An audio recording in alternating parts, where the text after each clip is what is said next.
हरे कृष्णा। तो आज हम शीला वृंदावन दास ठाकुर जी के बारे में कुछ सुनेंगे। शीला वृंदावन दास ठाकुर जी का जन्म तब हुआ जब चैतन्य महाप्रभु की संन्यास दीक्षा को लिए हुए 4 वर्ष हो गए। यानी कि संन्यास दीक्षा चैतन्य महाप्रभु ने 24 वर्ष में ली और उनकी संन्यास दीक्षा के 4 वर्ष के बाद वृंदावन दास ठाकुर जी का जन्म हुआ।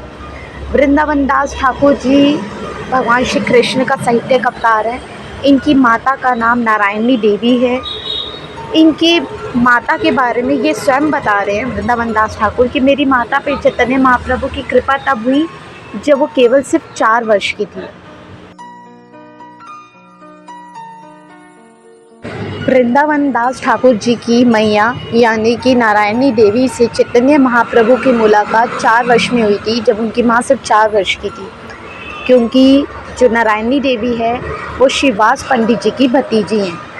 तो जब चैतन्य महाप्रभु जी नारायणी देवी से मिले तो उन्होंने उन्हें कृष्ण प्रेम दिया और कहा सिर्फ तुम कृष्ण कृष्ण बोलो। और जैसी नारायणी देवी कृष्ण कृष्ण बोलने लगी तो वो बहुत रोती थी।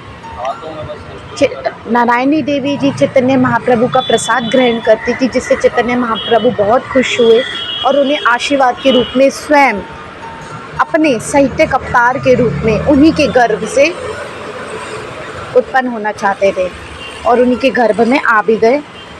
जब नारायणी देवी जी गर्भवती हुई यानी कि जब वो प्रेग्नेंट थी तो उनके पति यानी कि वृंदावन दास ठाकुर जी के पिता की अचानक से मृत्यु हो गई।